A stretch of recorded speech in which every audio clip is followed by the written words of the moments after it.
How do you maximize performance with your sales force? My name is Anthony Garcia, and I'm the host of the Catapulting Commissions podcast. Join me every week as we discuss topics such as performance or improving retention, and we do so by interviewing some of the top sales professionals and entrepreneurs around the world. Now, let's enjoy the show.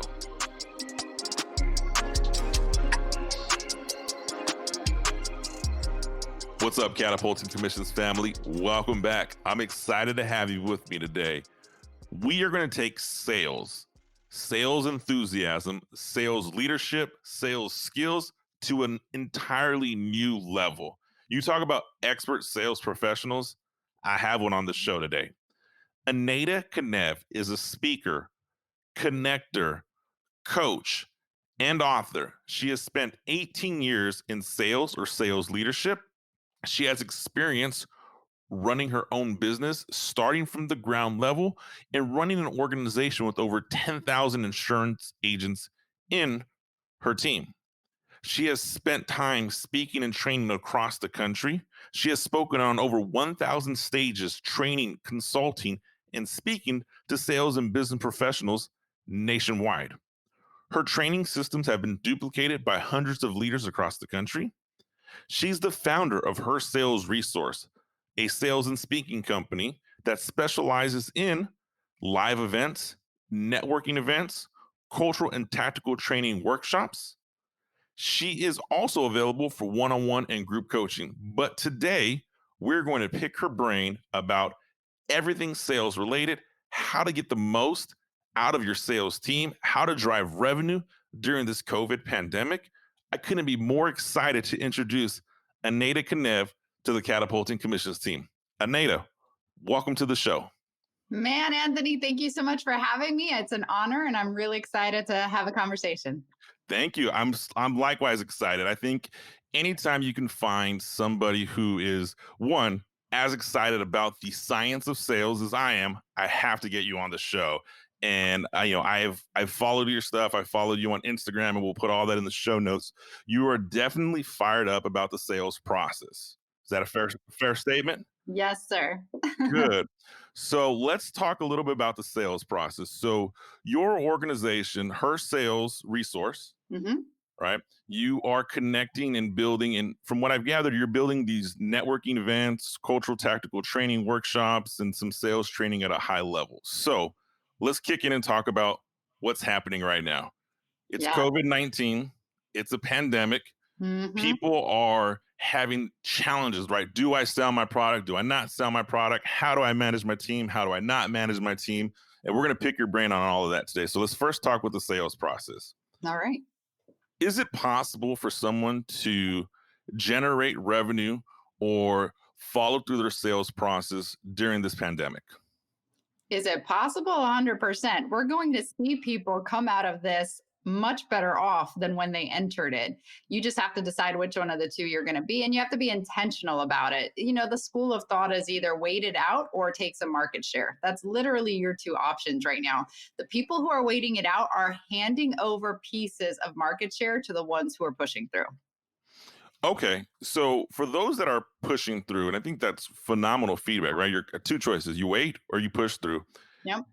Is there a adaptation in strategy? Is there a change in the marketing? Is there a change in creating the urgency to make decisions now? I mean, how do we pivot during this, or do we act as business as usual?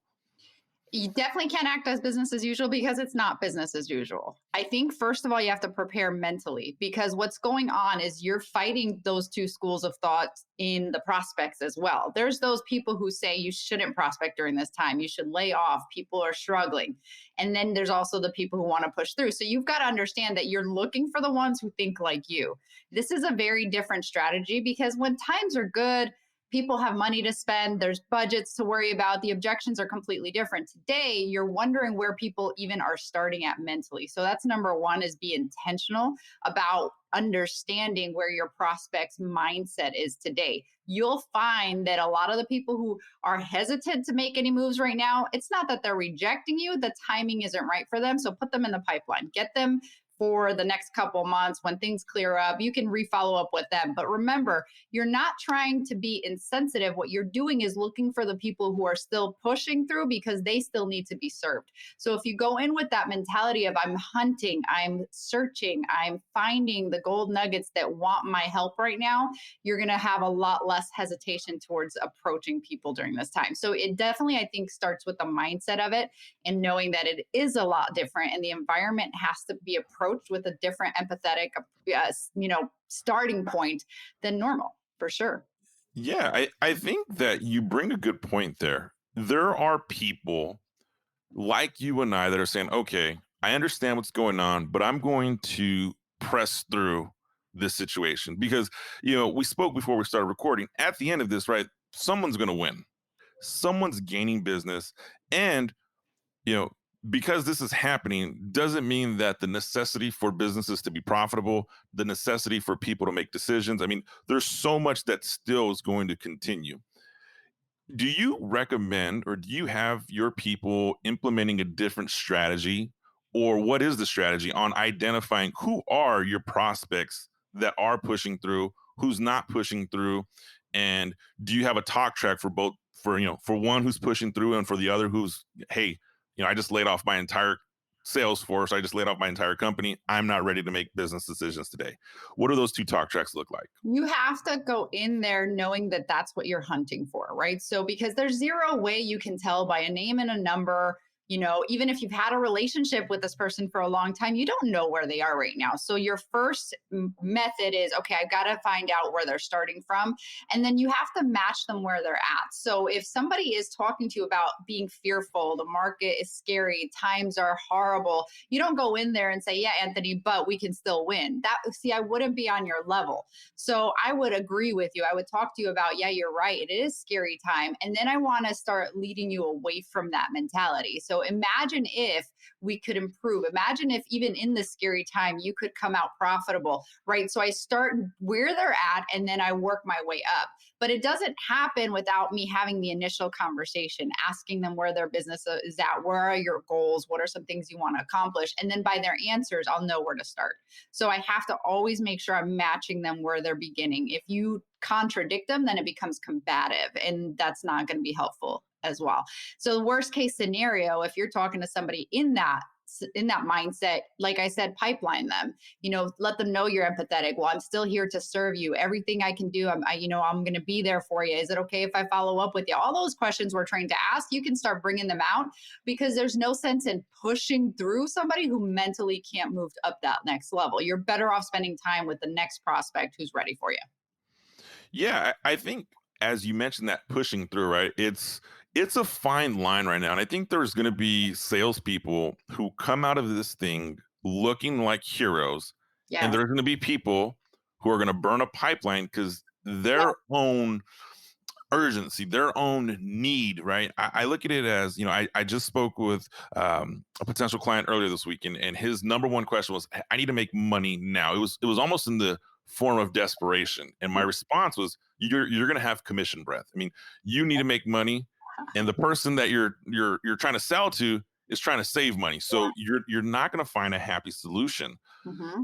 Is it possible for salespeople to build a pipeline? And when they're building this pipeline, how do you prioritize? Because if we do it, as you said thus far, you put people who aren't ready to make decisions in the pipeline, I imagine whenever we get, let's quote unquote, call it back to normal, you're going to have a pipeline of 100, 200, 1,000 prospects, whatever your business method is. Once you have this pipeline full of prospects, how do we prioritize where we're going to spend our time with? That's a good problem to have, though. One, it's a great problem. That's a fantastic problem to worry about. Like, oh my goodness, my pipeline is so big. Where do I start? Right? You got to be meticulous in your conversations and really intentional, and don't fool yourself. So if I'm talking to you, Anthony, and we're having a conversation, and you're kind of wishy-washy, you're being nice to me and say, yes, I can follow up with you. I'm not going to put in my notes, follow up. This is, in my mind, I'm not like, I'm going to close them in June. No, so be very intentional on how you document everything so that you can be very strategic in who you talk to first. And talking about your guy who has commission breath, I'm stealing that line forever. That's awesome.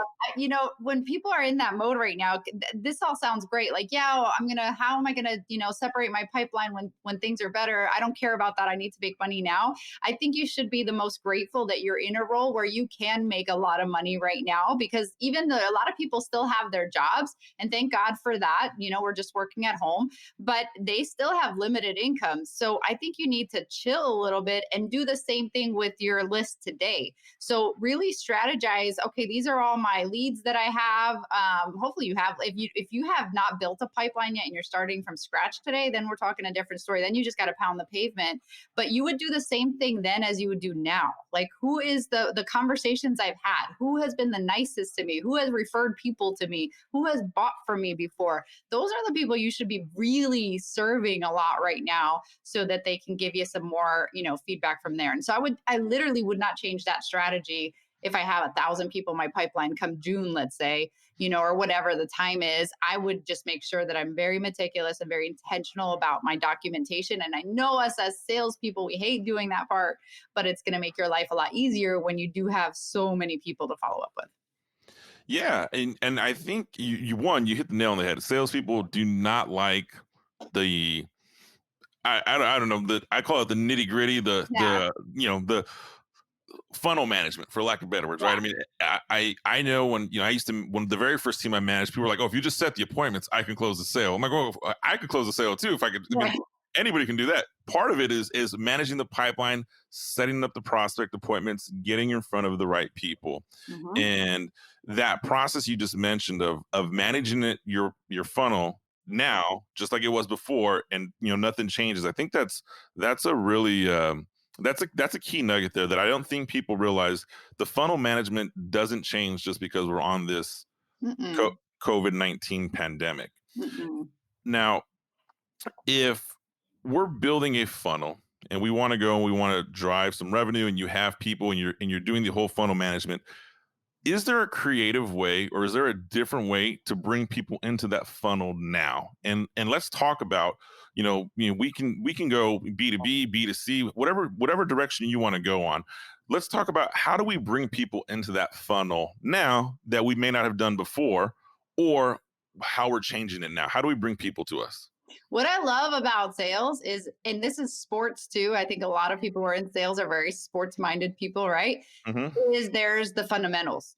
The fundamentals will never change no matter what the environment is doing. So what am I referring to here? You have to fill the front end. You have to be front end focused. So we're going through these crazy times. You know what that means? Your ratios might need to adjust. So used to be you would talk to 10 people and close a sale. Well, today it may be 20 to close the sale. That's not bad news. That's great news once you analyze that, because now I'm not frustrated when I'm talking to 10 not closing one. Are you with me? So it's like, okay, so where is my ratio? That's the first thing I'm going to do. Like, okay, now that this has changed, we've been through this for about a month here in the US, right? Kind of going through these processes. Are my ratios still the same? Chances are they're not. So if they are different, I have to now play the new ratios.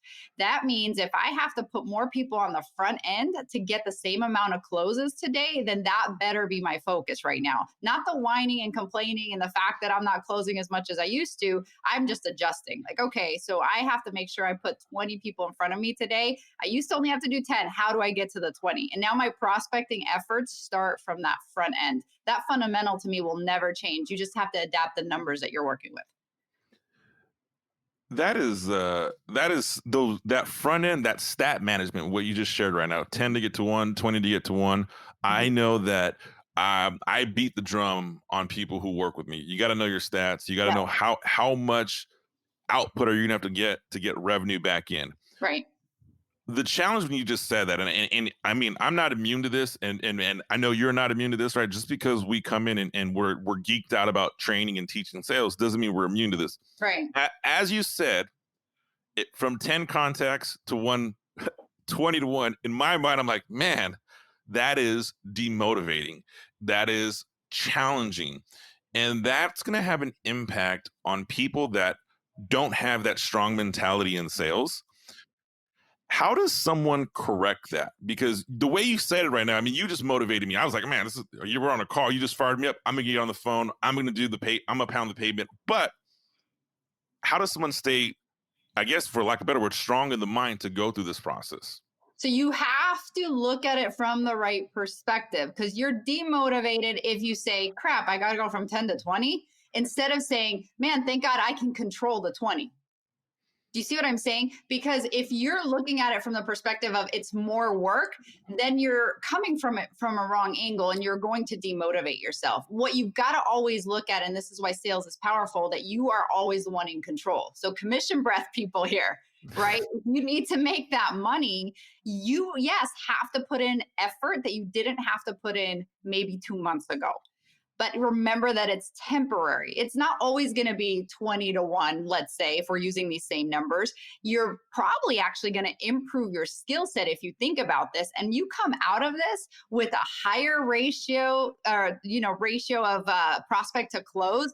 You're going to come out way better skilled. So you're now putting in the time, like as if you're going to college, right? You don't get paid to go to college. You pay money to go to college. So you're putting in your dues right now.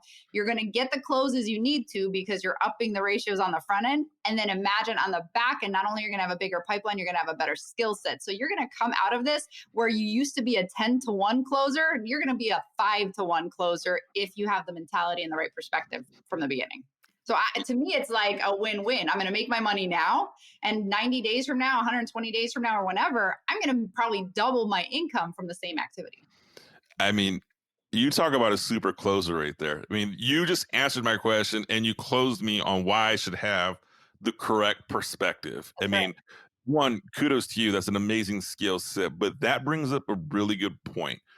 We have this mentality of salespeople that we have to really own the environment we create is what's going to happen. Yeah. And if you look through your situation through a lenses of disappointment, frustration, more additional work, etc., that's what you're going to get out. And the Right. lens you just described to look through it, that is a positive, motivating direction of where I want to be in, which one I think is phenomenal. And that's going to lead me to a great pivot. And I want to talk a little bit about sales leadership. And before we finish the call, I want to talk a little bit about your coaching and what type of training and all that good stuff we offer. But what you just said right now, Eneida, you created a leadership approach to motivate somebody, Mhm. to drive somebody.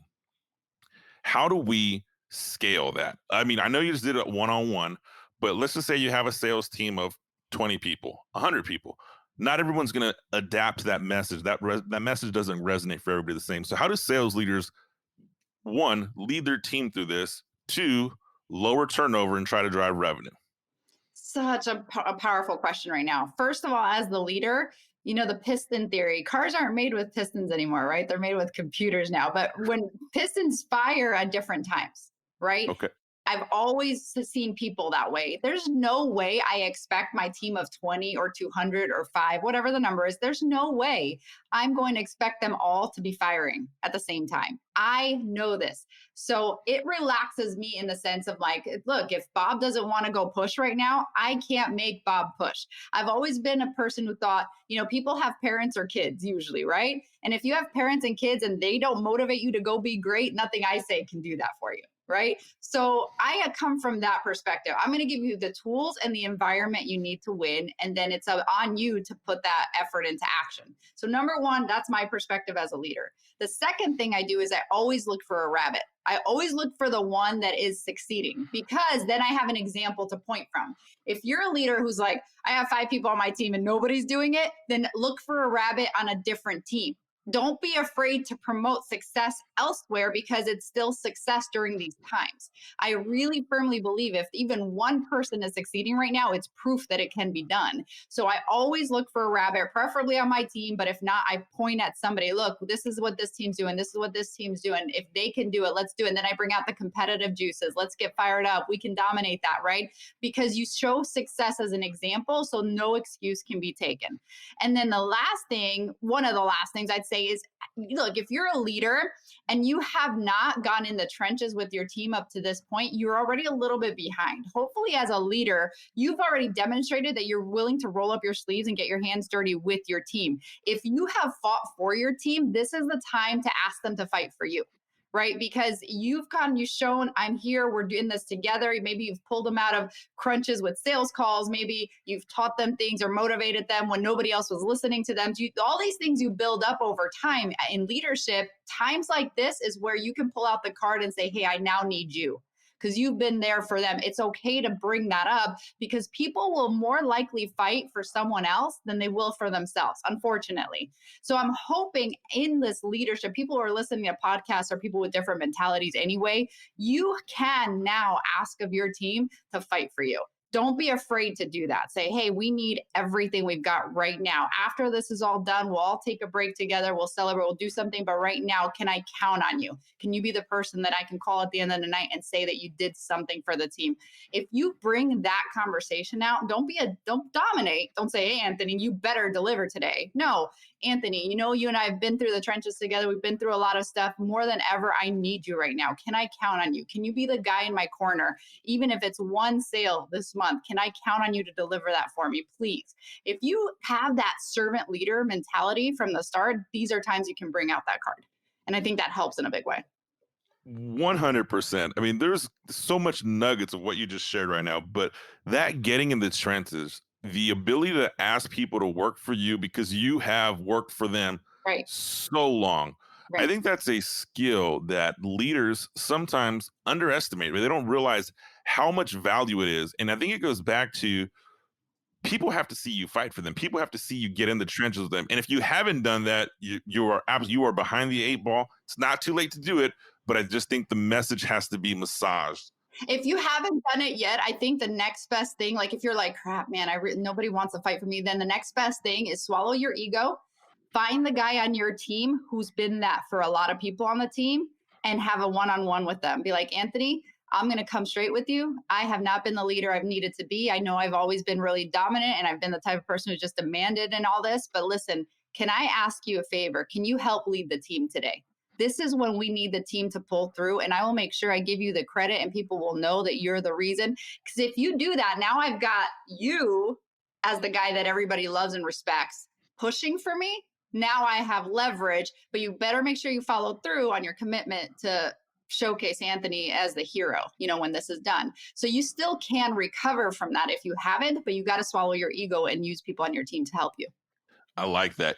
As you're saying that, it's funny. I'll show you on camera. Now, I don't do a video podcast, so I'll tell you what it says, but I literally have this little plaque on my desk every day that what you just said, and it says, it's Ronald Reagan had it on his presidential desk forever, and it says, there is no limit to what a man can do or where he can go if he doesn't mind who gets the credit. And what you just said was, as a leader, okay, I haven't been in the trenches. I'm going to give Billy the ability to come lead this team because I don't care who gets the credit. I just want the team to go as a whole. That's really profound there, Eneida. Hey, I wanted to take a quick minute and interrupt this episode for a second. I hope you're enjoying what you've heard thus far. Are you a sales professional, or do you manage a team of sales professionals? I imagine you know someone who struggles with complacency. I'm talking about the sales rep who has all the tools to be a top performer, but just can't seem to get past the mental hurdle that is holding them back. I completely understand, and I relate with you. That is why I've created a detailed approach on how to get out of this stage of complacency and put yourself in position to achieve your next sales goal. Be sure to visit my website, catapultingcommissions.com. Once there, you can find the link to pick up a copy of my international best-selling book, Catapulting Commissions. Now, let's get back to our show. Now, when sales leaders are out in the trenches, let's talk, we can use COVID, we can use non-COVID, but when I'm out in the trenches, what should my objectives be when I go out with my team or with my sales rep in their sales call, spending time with them? What am I trying to accomplish? Can I be candid on this podcast? 100%. Okay. Yeah. So, because sales leaders are looked at by their whole team as the gods who know everything. Like, oh my gosh, this unclosable guy. But if I bring Eneida out on this appointment, she's going to close it, right? And we're just as human as you. And so I'm talking to the sales leaders right now because I know how you're feeling. I know it's just as terrifying. And I know you're thinking, oh my gosh, why I can't close this? I wish somebody else would do it for me. I mean, I'm being honest, right? This is Yeah. how I feel sometimes. So what you do is you be human. Don't look at yourself as having to depict yourself as this unbelievable sales closing pro who never makes mistakes, because your guy actually needs to see the human side of you to be more motivated. So go on this appointment, go on this call, like as if he didn't bring you or she didn't bring you. Just go be the guy, the person that can make this happen. And don't put the pressure on yourself that you have to be perfect, because Bob next to me, if he's with me and he's seeing me do this, he would rather go, that's all you did? I could do what you did. Wouldn't you rather he do that than, oh my God, you're so amazing? Because then I Yeah. make him dependent. I want him to be like, that's it. That's all you got to do. I'm like, that's it, Bob. Go for it. And again, I think it goes back to that plaque. Like, get rid of the ego. Just be the sales pro that brought you to the point where somebody is even thinking that you're worthy of taking them. Like, you know what I mean? I think, and if you show that side of you, like, we're both in this together. The only reason I'm in this position is I've done this way more times than you. That's a big way to get somebody on your side. Like, and it makes them independent a lot more because they're not trying to now take you on every single close. They're like, I got this. I got this, and if you can build a team of people who are confident like that, it's going to be powerful because you can call on any single one of them to come step up and deliver. So be human. Don't worry about impressing your rep. Worry about serving the client like you would if they didn't even exist in the scenario. That's really good feedback there. I think we learn more when we watch somebody struggle or fail that we typically admire, because you see exactly, yeah, you are human. But on the flip side, I have been in that role. I've gone out, I'm like, I have to deliver, I have to deliver. And you create this nervous, like, oh my God, they're gonna watch me fail. And it's kind of like a maturity phase, right? I know in my early leadership career, I was like, oh, and as my later leadership career, I'm like, dude, well, you know what? If I fail, I'm like, well, that's why you're here. You're 10 times better than I am. You're a way better sales rep. I'm just the guy that stood around long enough that I got into this role of leadership. And that's what I tell people. And I joke with them, but I've always, and it's funny as you say that, when I recruit salespeople, that's what I say. I'm going to recruit people who are better than me, who have all the skills way better than me. Because once you see me do it, you're like, oh, dude, you're a schmuck. I am better than him. And we're going to move this thing forward.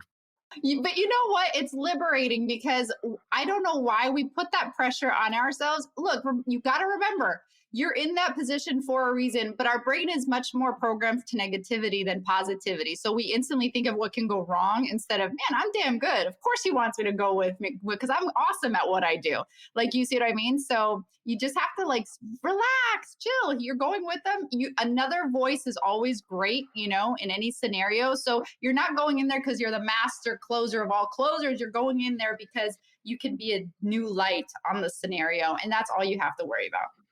Yeah, I think that's interesting.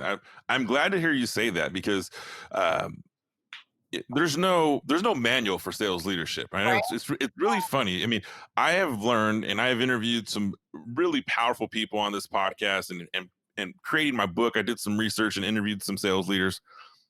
There is no manual for sales leadership. It really is. There's leadership training, there's sales training, but when you combine the two, it has a new dynamic, Absolutely. a new challenge with it.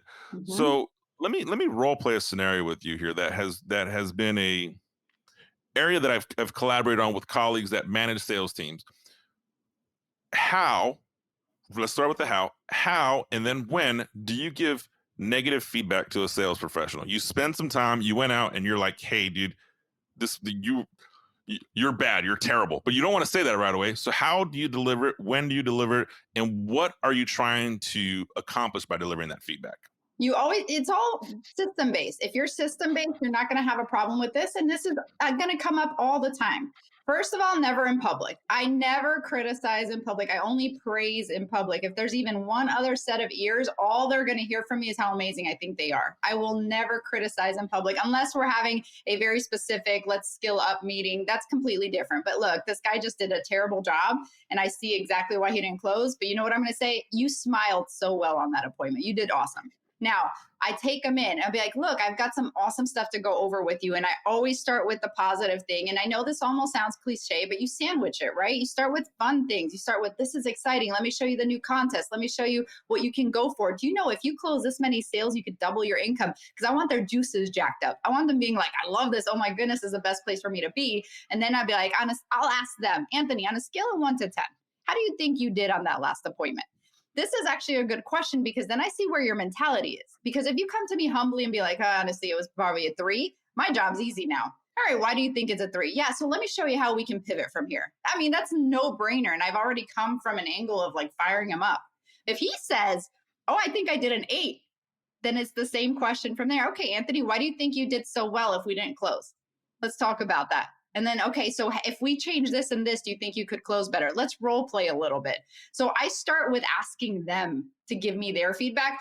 More often than not, if I'm in one-on-one and I just got them excited, I got them to trust me and like me, and they know, people know how they do. And remember, we beat ourselves up more than we praise ourselves. So chances are they're going to come out with it themselves and I can start the conversation. And then once we talk about it, I set a deadline or I set an action, a call to action. So I'm not just going to be like, yeah, fix that. What I'll say is, okay, so Anthony, what I want you to do is role play this 10 times between now and Wednesday, but I want you to send me your best recording. You can record every single one, send me your best recording. This is an option because what I want him doing is actively working on it. Or I can say, when's your next sales call? Tomorrow. Okay, so when you have that sales call, I want you to call me as soon as it's done and we're going to recap. If you don't close the next 3, then that means we have not tweaked this enough. Fair enough, Anthony? Right? And so now I'm on a process and I'm working with him on it. So it's something that you identify, have him point out, and then you give him a call to action to actually fix it immediately. Don't just kind of leave it in the air.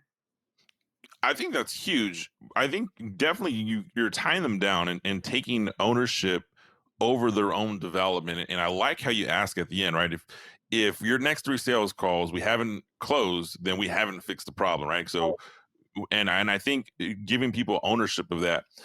Do you find when you're giving that negative feedback or your let's not call it negative feedback, that coaching feedback, do people like, what's the response like? How often do you have people responding like, hey, I'm going to improve? And how often do you hear someone responding and saying, you know what, you're going to quit soon, this isn't for you? I mean, where's your fine line? Where do your spider senses go off on what's going to happen with this person? I think you know when you're sitting down, right? Like as you're sitting down, you know what you personally as a leader, the whole purpose of this discussion is going to be, you know where that person is mentally, right? So that also helps in how you guide that conversation. You know, I could be like, so let's say I feel from you that this isn't for you. You're not really excited about where it is. And I've tried to start the sandwich with all the positive stuff and get you motivated. I'm just not seeing your juices flare up. I'm not going to go straight into, Anthony, how well do you think you did on that appointment? Because that's not where you are. Right? I'm going to start with, hey, do you know, I think I'll compliment you on something. I think you're one of the best speakers we've ever had. I mean, out of everybody I've trained and worked, you are so eloquent. You can communicate well. I have trust in you immediately. So let me ask you a question. Where is your biggest struggle right now when you sit down with a brand new person? Why do you feel like if you can do that with me, that you're having a hard time doing that with a client? Right? So I'm bringing out what I'm seeing the root issue is. And I think as a leader, you have to be very aware of that. Like I'm a big believer in self-development, Anthony. Like I believe in learning the psychology, the mentals, because you start pinpointing these things out earlier in people. So I know if you did crappy on the last appointment, it's not necessarily a skill set issue with you. It's because you're on your way out. So my coaching is different. Right? Because if you're not enthusiastic and motivated about the whole process and the company and the product, all my skill training is going to be a waste of time. That's not where you are. It's not that you suck at what you say. It's that you suck mentally at how you're processing this situation. So I guess it's the same thing. You as a leader have to determine what you're coaching. No, I think that is great stuff. There is a skill training that takes place, but as you were describing that process, there's also a will training, right? So Ooh, yeah. I can definitely train skill. I can't train will. Like I can't make you No. want to do this, No. right? I can teach you, but if you're not going to implement it, that is huge. I think of a time where I've had people in my organization, and one of my top, my number one sales rep on my team at a time, and I knew where her head was at, and I could just, I knew her so well. I knew that she had, at the point in time, I don't, she was looking for different opportunities. We had a field ride, and I started the field ride, and I said, hey, with all honesty, we're going to have coffee, and we're going to talk about our dogs. We're going to talk about our families. Because at the end of the day, if I go out and teach you stuff, one, we're going to burn a bunch of gas. We're going to drive a bunch of energy. I just want to hear what's really going on. And it started closed, but within a few hours, it was like everything, all the areas of underlying things that were impacting her were discussed. We got on a level playing field. I mean, I just remember in my management career, that was one of the times where I was like, wow, this really was, it wasn't a field ride for skill. It was a field ride for will. And it was Yeah. just, let me see where your head's at. You know where my head's at. And we were able to move forward in a positive direction from that. But I also think about, there are sales leaders that sometimes it's skill, skill, skill, skill, skill. And Mhm. that's when you lose people. That's when um, there's no relationship. It's completely revenue based. So Do you know, it's interesting that you say that real quick because you cannot train for will. My life became so much easier when I stopped trying to motivate people and I just looked for motivated people. But when I look at my crowd, right, I look at the team in front of me, I know that they're all motivated by different things. So it's important as a leader that I don't only display one type of motivation. Like I'm not always just displaying the bonuses, right? Because some people are not, believe it or not, motivated by money. It's weird for some of us to think mhm. that, but they're not motivated by money. So then I'll also display, look, we'll have a team goal. If we hit this number, we'll donate this much to a cause. Now I'm appealing to a whole set of different people. I'll talk about retiring my mom as something important to me, right? So I'm looking at the whole audience, making sure that I'm not looking for people to be all motivated the same way I am, but I know everybody can be motivated. We just need to find their trigger points. Yeah, no, that's really good. And it is funny, right? There's people motivated by money, and there's always something different. And I've come across sales professionals that are like, "Oh, I'm only motivated by money, not recognition." And I was in an organization that made a change to the sales contest, and I mean, these were grown men and women, all over 15 years sales experience, flooding my email and calling me, why is the sales contest changed? Why are we doing this? And I'm like, if it has nothing to do with your income, it's a number on an Excel sheet that we send out with the trophy that's, you know, $50 at an annual sales meeting that you get, and some recognition and maybe a little bonus tied into it. Why are we caring about this today? This is why, as a leader, you can't care about who gets the credit because 90% of people really do. And so, if you don't care about getting the credit, you can give credit to your people. Watch all of a sudden superstars rise up. Very true. Very true. So I want to piggyback on something you said earlier, which I think is something that not enough sales leaders actively get involved in: self development. You said you're geeked out about self development. Give us some examples. What are you doing for your own personal self development? What are you recommending to your people? I am called a nerd frequently, and that's okay by me. Like I can probably point out a book for you to read on any issue you're going through. I've read a lot of books, and I'm nowhere near where I want to be. But thank God I started the journey, 18 years ago, because I know I think differently than most people. For example, COVID, right? How many people freaking out right now? A lot. Why do you think you and I are not freaking out? We've developed a mental toughness muscle that makes us not affected mentally by this. I'm not saying I'm not affected. I know I can, obviously, the dangers. I understand that, but I'm not mentally affected at all by this. And it's because of self development. So, number one, you have to read every single day some kind of self development book. Because so many people are like, I just don't know what to read. Read something. I don't care what it is. Well, there's a million books already recommend anything Napoleon Hill, any sales leader. I believe in books. I don't care who it is. I never throw out the baby with the bathwater. If there's stuff in there that's boring, there's stuff that's good, keep that. Because you never know what one idea sparks a new connection in your brain that takes you to another level. So reading, number one. This podcast is a powerful resource because you have to be listening to audios. I am ridiculed all the time by my friends because I literally do not know what's on the radio. I don't know what's like popular on Netflix. And sometimes people think that I don't have fun. I have a lot of fun. I do a lot of fun things, but if I have a window, if I have a 20-minute drive somewhere, I can listen to 4 or 5 songs, or I can get a podcast in that teaches me a new way to overcome a certain objection. And I just made 10 grand extra next month. I don't know about you, but I'm kind of motivated on getting to that next level more so than learning, Madonna lyrics. I don't even know does she sing any? I don't know, I right? don't know. I don't know either. So you're with me. So you Yeah. need to You like read, so it's visually entering your brain, audio, it needs to come in through your ears. I am a huge believer. Something I am building is live events. I will never stop advocating for seminars, conferences. And now it's so interesting because we are in this virtual world. So still attend all these virtual things you can, but we're going to come back to where we actually see each other face to face for two reasons. Because there's something about being in a live event. You make big decisions at big events that you don't make by reading a book, that you don't make by journaling. There's something about the energy of 1,000 people fired up about changing their lives that makes you like swell up.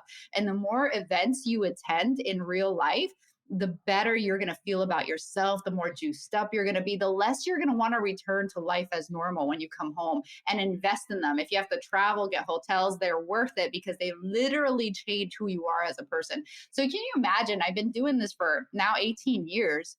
Obviously, I think differently than when I started. You know what I mean? And so if you're just starting your self-development journey, what that's going to do for you is you're going to communicate better, you're going to sell better, all these things, of course. But more than anything, you're going to be so mentally tough. Very few things can phase you. Imagine being able to have way more control of your emotions than you do now. I'm still human. Things bother me. I get frustrated all the time. Yes. But my recoil time is so fast. I don't stay down very long, and I don't stay up very long either because I don't celebrate too long. I know I just need to keep moving. And that's a gift that only self-development can give you. You're going to be able to relate to everybody because of it. Yeah, I'm a big advocate. I love that. The recoil time, the highs are never too high, the lows are never too lows. You're always in that Zen mode. Reading daily, podcasting. I listen to so many podcasts on a consistent basis. So I totally get the nerd in you. I do the reading, either I read or I do audiobooks. Sometimes I have some I long travel. And so sometimes when I do long travel, I could knock out a whole one or two audiobooks depending on where I'm going. And Yeah. I dig things. One of the things that you said there, and I'm glad you brought this up. After 18 years, you're still committed into your self-development. And we have a very similar timeline in this profession, and I'm still committed to my self-development. When I talk with people about self-development and about reading books, I always set the precedence with like, hey, look, you're just trying to pull a few nuggets out. Unless you're a brand new sales professional, right? And if I'm training like someone who's never been in sales, never heard anything, then yes, it's like drinking from a fire hose. But Yes. if you're tenured and you've been around and you've read a few books, you're trying to do is still a little nugget, a few nuggets that can give you a mental shift, something you can implement right away. And when you have that expectation, because I've read some books where I'm like, this doesn't apply, or oh, this isn't fun. And then, oh, boom, I found something. I Oh, highlighted, hey, this is what I'm going to take. So it's just about doing the reps, putting the reps in, reading, listening, engaging. I like that. I mean, who likes doing bicep curls, right? But you do each one because you like the results 3 months from now. I mean, that's literally, and reading an actual book, to me, there's something powerful about it, but nobody says you have to read it in a week. I mean, some of us are great and we read, but look, if you take one book in a month, that's 10 pages a day. That's literally all a book is, or less. It takes you 15 minutes. Do 5 minutes. There's something about going through and being focused solely, because audiobooks, podcasts, all that, we could usually be doing other things. And you're right. How juicy is it when you find just that one nugget? The book's great, everything's going great, but then you find one thing. There's nothing that beats that high of, oh my gosh, I love this. Like, that's why you have that quote on your desk, Yeah, because it did that for you.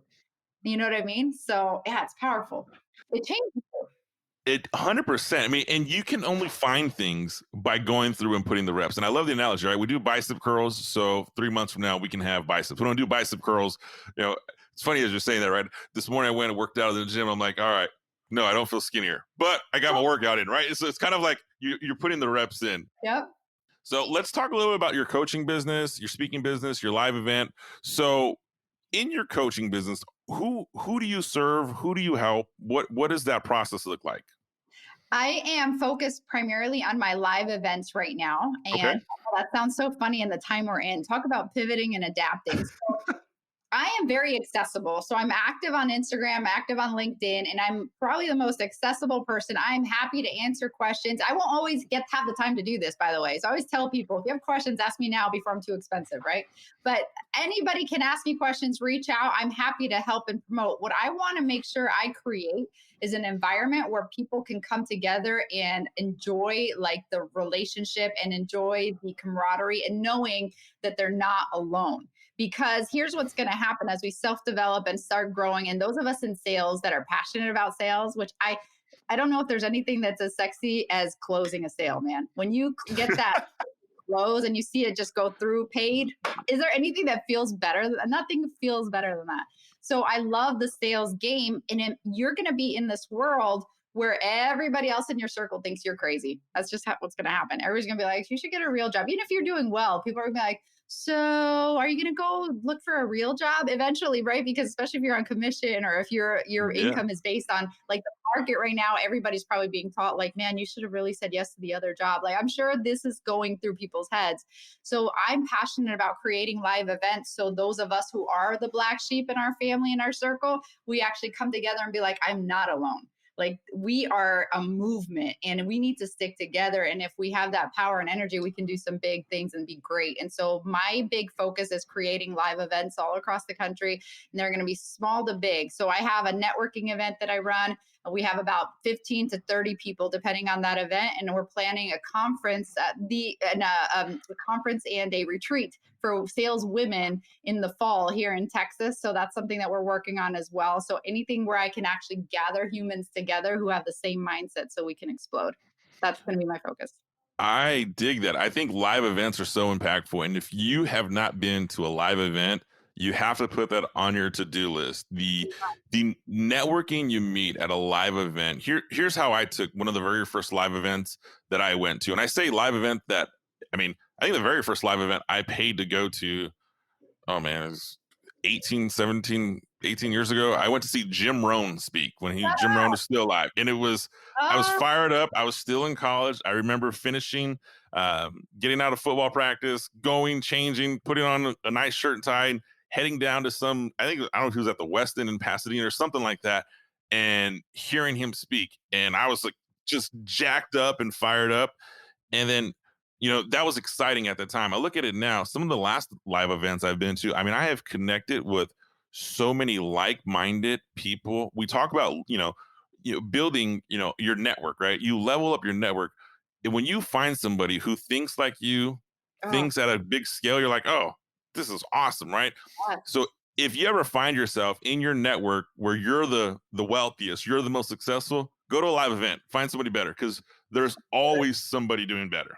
Absolutely, man. And that one thing that a big part of my seminars and workshops that I build is actually training people how to network, because we're saying all this stuff. For those of us who are seasoned at events and we go to events, it's not hard to meet people anymore. But I remember being the person who would be terrified to try to shake someone's hand and really didn't understand the purpose and didn't understand how to do it. And I go to events today, Anthony, God bless them all, right? But the first thing they try to do, it's like on LinkedIn when they DM you their pitch immediately instead of build that relationship. Oh boy. But people do that live. And like I've realized networking is a skill that most people don't have and they're scared of it. And so I think that's something, if anything, practice up and get good at that skill. And if that's all you master because of live events, imagine your sales career. It's going to skyrocket. That is key. That is that could be a whole nother podcast episode. How to effectively network, because there's what you just said. I laugh because I literally opened up my LinkedIn, about 20, 30 minutes before we started recording, and I had some of the, hey, let me sell you this, let me sell you that, and I'm like, guys, hey man, how about, hey, how's your family right now? Let's just start with that. I don't know you. Yeah, I have no idea what you're trying to sell me right now. So that's interesting. Well, I've had so much fun on this show with you, Eneida. I think you deliver such a spunk and so much passion behind sales that it's 100% attractive for anybody who wants to level up their network. So how does someone find you? What's the website? What's the social media? What's all that good stuff? So the website is HerSalesResource.com. And the best place to find me actively is Instagram and LinkedIn. So Instagram, HerSalesResource, and then LinkedIn is my name, and it's spelled EneidaCanev. So I'm sure you'll put that in the notes as well. But please connect with me. I would love to see where you're at and cheer you on. Fantastic. Catapulting Commissions family, there you heard it, HerSalesResource.com. Eneida Canev is with us today, and I will have all her links, everything you need to know about her in the show notes. If you're listening to this on iTunes or Spotify, just click the show notes. If you're on the website, just click the show notes on there. If you're on YouTube, it'll reroute you back to the show notes as well. Eneida, thank you for joining Catapulting Commissions. You stay safe out there, and I look forward to connecting with you more again. Thanks, Anthony. You too.